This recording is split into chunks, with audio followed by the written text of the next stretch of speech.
Assalamualaikum warahmatullahi wabarakatuh dan selamat pagi kepada murid-murid tahun 4 Arif. Untuk PDPR kita pada hari ini, kamu akan belajar mengenai tajuk yang baru iaitu tajuk mesin. Okey, boleh rujuk buku teks muka surat 170. Okey. Untuk buku teks 170 ialah mengenai tuas. Okey. Sebelum tu, cikgu nak tanya kamu, kenapa mesin dicipta oleh manusia? Okey, mesin ini dicipta bagi memudahkan kerja manusia. Okey, sebagai contoh, kita tengok muka surat 170. Siva ingin membuka tin cat dengan menggunakan pemutar skru. Okey, dia tak gunakan tangan dia, dia menggunakan pemutar skru. Jadi, kamu tahu tak yang pemutar skru itu digunakan oleh Siva yang berfungsi sebagai apa? Sebagai tuas. Okey, jadi maksud tuas ni ialah tuas digunakan untuk mengangkat atau mengumpil sesuatu objek. Okey, cikgu ulang balik. Maksud tuas ialah digunakan untuk mengangkat atau mengumpil sesuatu objek. Jadi ada 3 bahagian tuas yang kamu perlu tahu, iaitu beban, fulcrum dan juga daya. Okey, jadi kamu tengok dekat gambar pada muka surat 170, okey, yang terdiri daripada tangan, pemutar skru dan juga penutup tin. Okey. Jadi apa yang dikatakan 3 bahagian tadi iaitu beban, fulcrum dan daya. Maksudnya penutup tin bertindak sebagai beban. Okey, yang kita perlu buka. Manakala hujung pemutar skru yang menyentuh penutup tin ialah fulcrum. Okey. Fulcrum.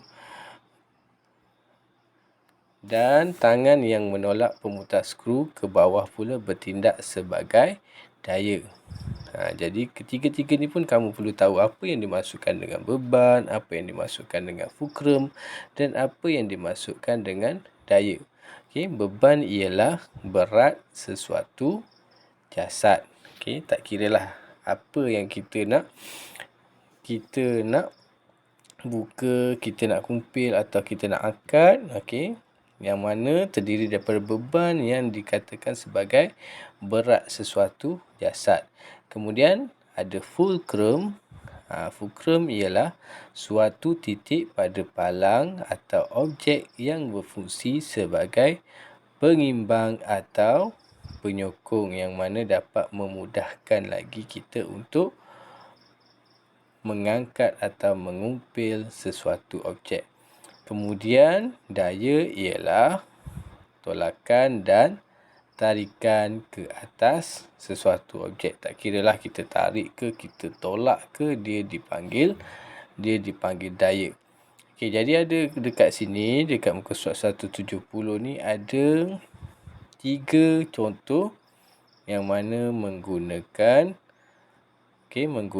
tuas.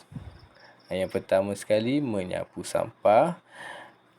Tengok yang mana penyapu sampah terdiri daripada fulcrum, iaitu pangkal penyapu tu, kemudian beban, hujung penyapu dan daya di mana tangan yang menolak penyapu tersebut. Kemudian ada yang kedua, mencabut paku, sama juga terdiri daripada daya, beban dan juga fulcrum dan juga penyepit ais. Okey, jadi kamu dah tahu mengenai maksud tuas, kemudian bahagian tuas dan juga contoh-contoh aktiviti yang mana menggunakan tuas. Dan kamu juga dapat tahu tentang maksud beban, fulcrum serta maksud daya.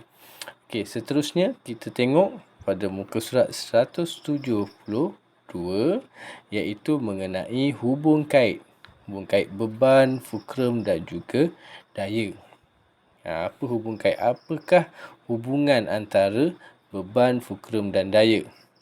Okey, jadi kalau kamu nak tahu kedudukan fulcrum dari beban, maksudnya jauh ke dekat, mempengaruhi daya yang diperlukan untuk mengangkat sesuatu objek. Contohnya, kamu dan kawan kamu sedang cuba mengalihkan seketul batu besar yang menghalang laluan dengan menggunakan sebatang kayu. Okey. Jadi sebatang kayu maksudnya yang terdiri daripada yang pertama daya lah. Kamu dan kawan kamu menggunakan daya untuk mengangkat batu ataupun kita panggil beban. Kemudian ada batu kecil yang digunakan sebagai fulcrum. Okey. Yang pertama, kamu letakkan iaitu fulcrum batu kecil dan juga batu besar itu dalam jarak yang jauh. Jadi batu itu agak sukar untuk diangkat. Jadi kemudian kamu cuba dekatkan beban iaitu batu yang besar tadi dengan fulcrum iaitu batu yang kecil. Kemudian dia barulah terangkat. Maksudnya apabila batu kecil didekat-dekatkan dengan batu besar, kerja kamu untuk mengalihkan batu besar menjadi semakin mudah. Jadi apa yang dapat kita simpulkan, kita dapat rumuskan mengenai hubung kait beban, fulcrum dan daya ni ialah semakin dekat jarak beban daripada fulcrum, semakin sedikit daya yang diperlukan untuk mengangkat beban.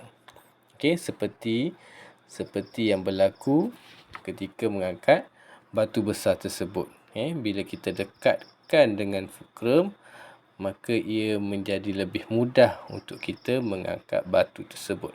Sebab itulah dia kata semakin dekat jarak beban dari fulcrum, semakin sedikit daya yang diperlukan untuk mengangkat beban.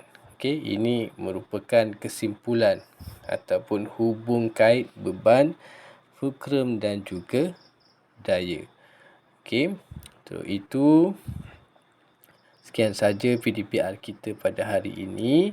Diharapkan kamu dapat memahami yang pertama sekali maksud tuas, kemudian 3 bahagian tuas, kemudian contoh yang menggunakan tuas, kemudian hubung kait beban, fulcrum dan juga daya. Lagi sekali cikgu tanya, apakah hubung kait dia? Ialah semakin dekat jarak beban dari fulcrum, semakin sedikit daya yang diperlukan untuk mengangkat beban. Okey, kita jumpa lagi pada kelas yang akan datang. Billahi taufiq wal hidayah. Assalamualaikum warahmatullahi wabarakatuh.